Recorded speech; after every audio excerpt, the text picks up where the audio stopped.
મારો જન્મ 11 જાન્યુઆરી 1927 લીંબડી ગુજરાતમાં થયો હતો. હું વલસાડ પાસે આવેલ નંદી ગામમાં આશ્રમ બનાવી રહી હતી. મેં ગુજરાતી નવલકથા, વાર્તા, સાહિત્ય અને નિબંધો આપ્યા છે. મને આધ્યાત્મક વિષય લેખન ખૂબ જ ગમતું. મારી સાત સગલા અવકાશમાં નવલકથા પરથી ટીવી સિરિયલ પણ બની છે. મારી પરમ સમીપે પ્રાર્થના ખૂબ જ વખણાય છે.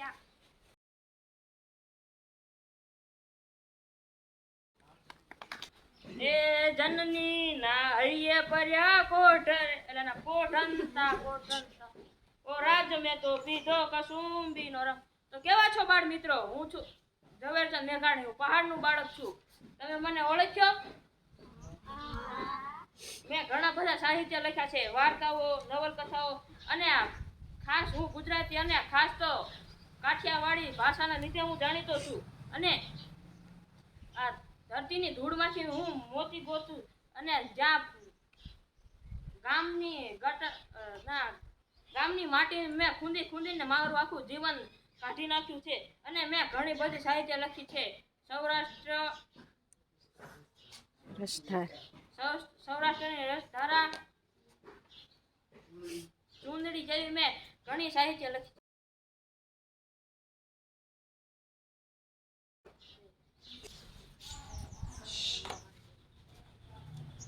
મારું નામ દર્શના ધોળકિયા છે.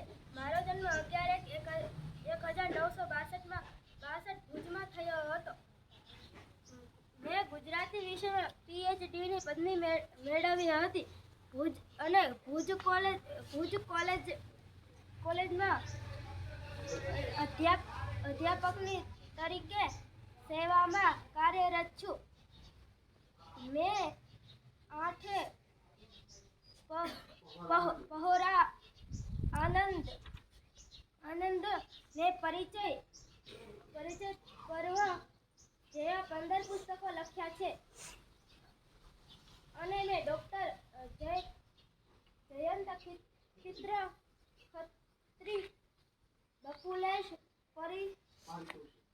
પારિતોષિક ને મળ્યા છે. મારો પત્ર સુગંધ કચ્છનો તમે વાંચ્યો જ હશે.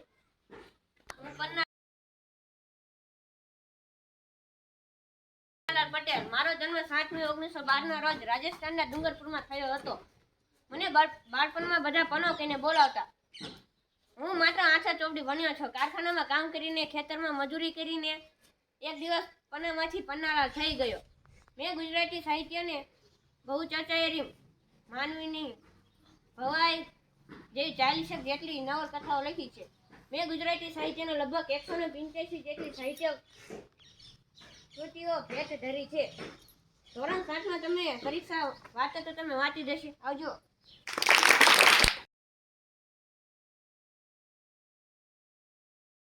ગુજરાતી સાહિત્ય નવલકથાની નાટકોનું યોગદાન આપ્યું છે. મેં 22 જેટલી નવલકથા અને ટૂંકી વાર્તાઓ ગુજરાતી સાહિત્યના ચરણે ધરી છે. મને મારી નવલકથા અણસાર માટે સાહિત્ય અકાદમી પુરસ્કાર પણ મળ્યો છે. મને લેખક પ્રત્યેની પ્રેરણા પિતા ગુણવંત આચાર્ય તરફથી વારસામાં મળી છે.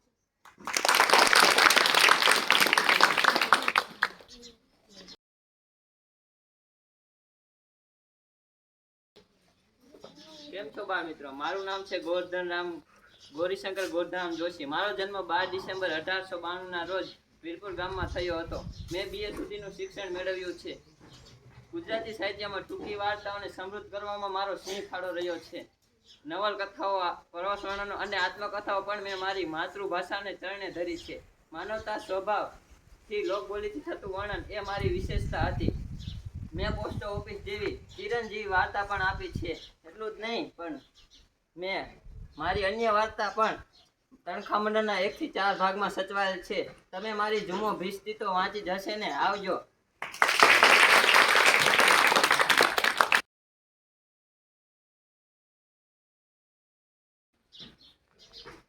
મારું નામ વિનોદિની નીલકંઠ. મારો જન્મ 9 ફેબ્રુઆરી 1907 ના રોજ અમદાવાદમાં થયો હતો. મેં મારું શિક્ષણ અમદાવાદમાં જ મેળવ્યું છે. અમદાવાદની ગુજરાતી અને અંગ્રેજી મુખ્ય અને ગુજરાતી ગૌણ વિષય સાથે મેં BA ની પદવી મેળવી.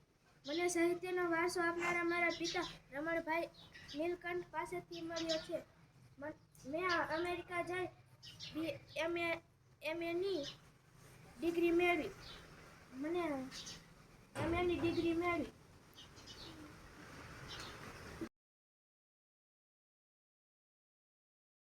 હું દુલાભાઈ કાગ મોઢેથી બોલું માં અને મને સાંભળ્યા મોઢેથી બોલું માં અને મને બાળપણ જ સાંભળ્યા. પછી મોટપની મજા તમને કડવી લાગે. કાગડા તમે આ દુલા તો સાંભળ્યા જ હશે ને.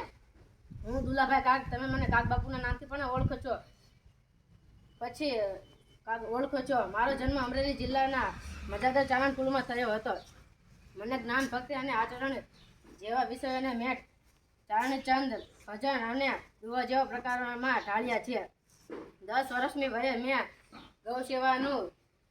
ગૌસેવાનું સત્ર લીધું હતું.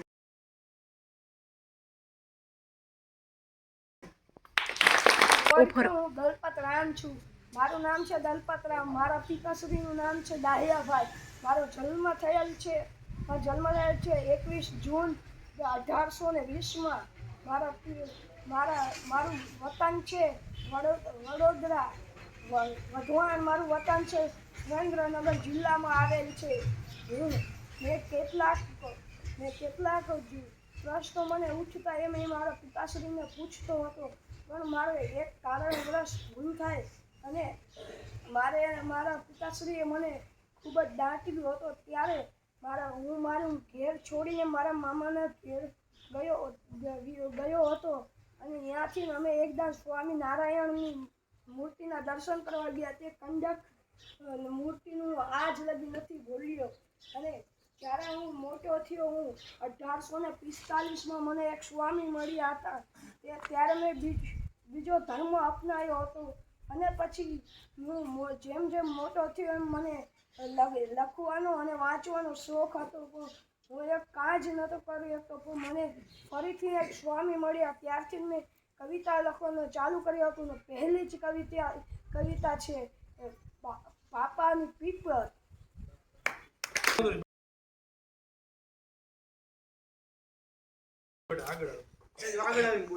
કેમ છો બાળકો? તમે મને ઓળખ્યો? હું સુરસિંહજી તપસિંહજી ગોહિલ.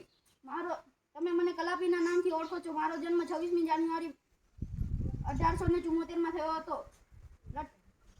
લાઠી ગામમાં રાજ પરિવારમાં થયો હતો. મેં મારું શિક્ષણ રાજકોટમાંથી મેળવ્યું છે. રાજકારણ રાજકીયમાં ખટપટમાં હું બહુ માનતો નહીં અને લાઠી ગામમાં જ મારું અવસાન થયું હતું.